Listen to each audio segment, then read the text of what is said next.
قام بالخير خيرا الوطن ده هناخد فيه رأي القمص بولس عويدة وكيل شريعة الأقباط وأستاذ القانون الكنسي. أهلا بيك يا سيادة القمص. اهلا بيك. كل سنة وحضرتك طيب. انا طبعا اتصلتوا بيا سيادتكم فجأة دون سابق ودون يعني اهلا بحضرتك. بس احنا حابين نعيد عليك يعني. انا اهلا بيك يا فندم. المعايدة وصلت من 4-5 ايام من شخص فضيلة الامام الاكبر حينما ذهب الى الكاتدرائية. نعم. ومعه الصحبة الجميلة والكوكبة النبيلة، وقدموا التهاني إلى صاحب الغبطة والقداسة البابا الوطني الجميل البابا تودروس.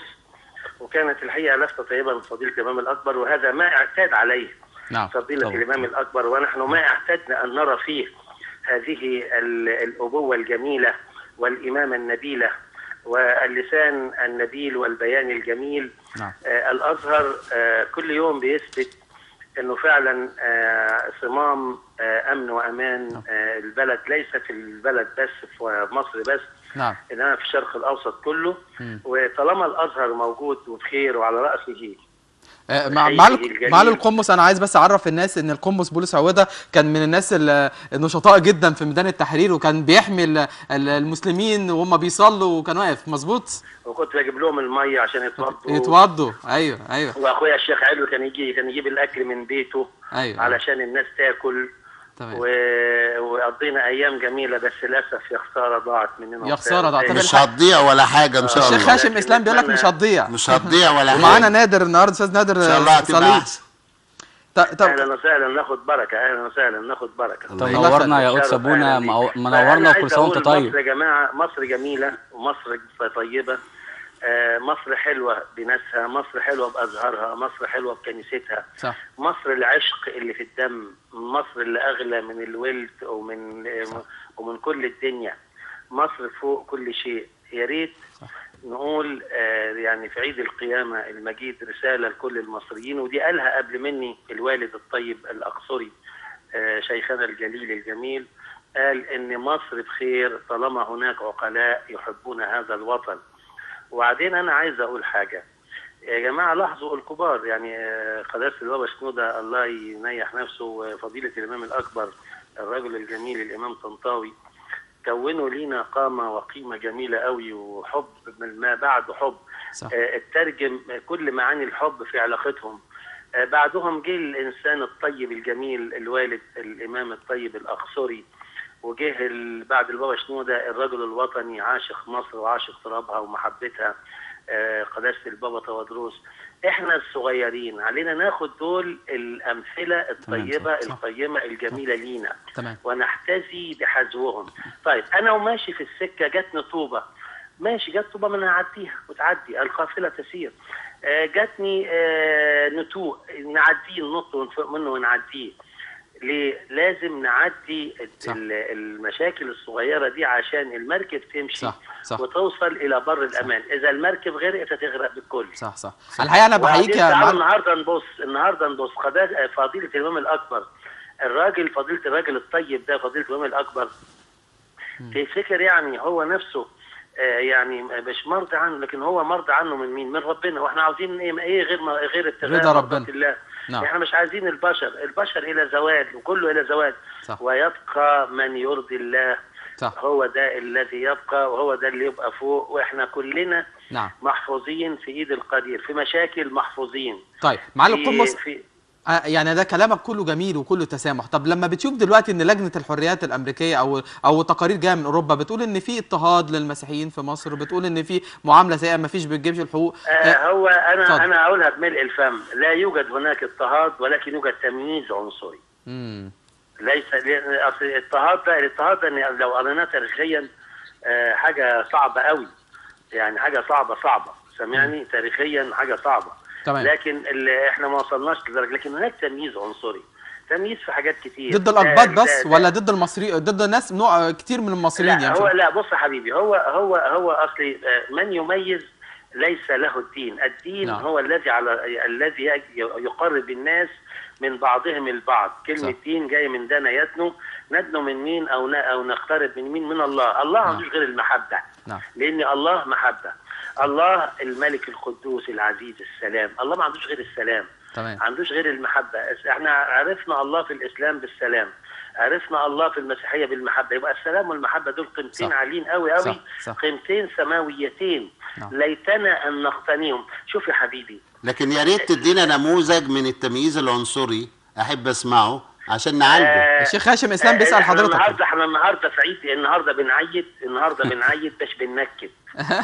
لا طيب عموما ارحب بيك في حلقه جايه ان شاء الله ونتكلم بصراحه في الموضوع ونعالجه سويا. وانا عشان تبقى عارف انا يكفيني فخر اني 95% من المصريين، 98% من المصريين ما عندهمش غير الله الملك القدوس السلام. صح الله صح محبه. صح. اللي يا جماعه ما نبصش للنص الفاضي في الكوبايه، ما في نص مليان. صح صح. طيب يبقى اذا مفيش تمييز اهو. لا ما هو قمص او ابونا بولس بيتكلم على الجزء الغير مستنير، اللي بيحاول دايما ان هو يفعل الفتن. الفتن دي بتيجي من الناس الغير مستنيره. انا مالي مستنيره. ومال اللجنه اللي جايه دي، اللي جايه انا محمي في ايد الله القدير الذي يحمل كل الاشياء. انا لا محمي بامريكا ولا لجنه حريات. سالوا البابا بطرس الجولي، قالوا قيصر روسيا، قال له انا مرسل من قبل القيصر، جئت اليك لكي نفرض الحمايه عليك ونحميك. قال له تحميني من مين؟ قال له من المسلمين. فسألوا سؤال، قال له قيصركم هذا يعيش ام يموت؟ فقال له القيصر يموت. قال له نحن في يد القدير الذي لا يموت. نمرة 2، انت بتحميني من اخويا المسلم. طب انت لما بتحميني من اخويا المسلم ده مصارين البطن يتعارك، امال مين يتعارك معايا؟ لا احنا اتعودنا على كده واحنا عايشين على كده. لا انت عارف ان التعارك ده مش الدين يرفضه، الدين الاسلامي يرفضه.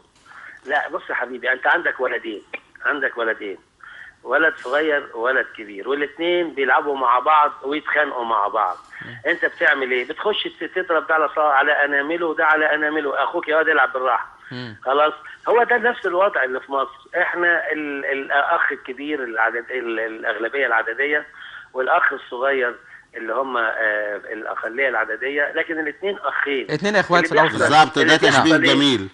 اللي بيحصل ايه؟ اللي بيحصل لما يجي حسنين يضايق جرجس، يجي الاخ الكبير الامام الاكبر اختشي يا ولا، يجي الاخ الكبير خلاص البابا اختشي يا ولا. سامع ازاي؟ انت ما تبصش للهو الخفي اللي بيطلع من تحت الارض. تمام. وبيخرب ويدمر، ده ليس له دين. ليه؟ لان المسلم من سلم الناس من لسانه ومن يده. لازم نعرف كده المسلم. طب هو مين اللهو الخفي وعايزين نقضي عليه يا معالي القمص؟ يعني عايزين نقضي السؤال ده لمعالي الوزير محمد ابراهيم وزير الداخليه. طيب هو بيدور عليه برضه يا فضيله القمص. يعني هو بيدور على اللهو الخفي ده برضه يا ابونا. فضيله القمص انا بجد انا عايز ابعت لك على الهواء رساله حب وتقدير على كلامك اللي كله تسامح. 2 عايز اقول حاجه يا جماعه، احنا يعني يا جماعه وثيقه المدينه هي خير دستور لحمايه الطرف الاخر او الاخر او يعني شوف وثيقه المدينه يقول لك ايه: من محمد ابن عبد الله الى نصارى نجران وكل حاشيتها جوار الله. من جوار الله؟ دي كلمه جوار الله، دي كلمه جميله، وجايه من مين؟ جايه من محمد رسول الاسلام. صح. سامع ازاي؟ جوار الله. مالهم يا رسول الاسلام؟ لهم الامان والسلام في ايه؟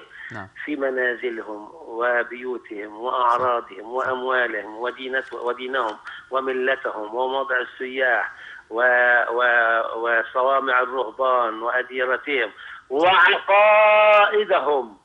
صح. ايه الجمال ده؟ ايه الجمال ده؟ الدستور اللي انا بنادي فيه وعايزه النهارده. الله يبارككم.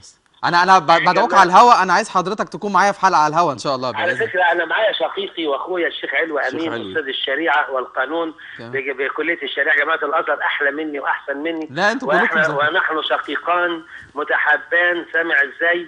واللي عايز يشوف مصر على صح يبص للصوره الجميله دي. صح.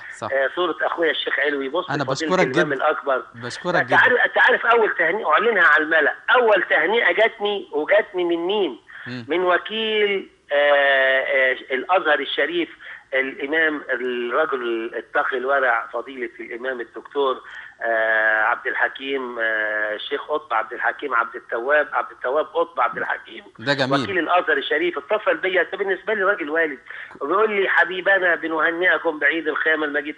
ايه تاني؟ ايه الجمال ده؟ ده مفيش جمال بعده. ابص بقى الحته الطوبه جت اتحدفت اتكسرت لي. مالناش دعوه بالطوب خلاص، مش عايزين طوب. ننسى الكلام يا جماعه. نورتنا يا معالي القمص. حبيبك يبلع لك الزلط. نورتنا يا معالي القمص بولس عويده.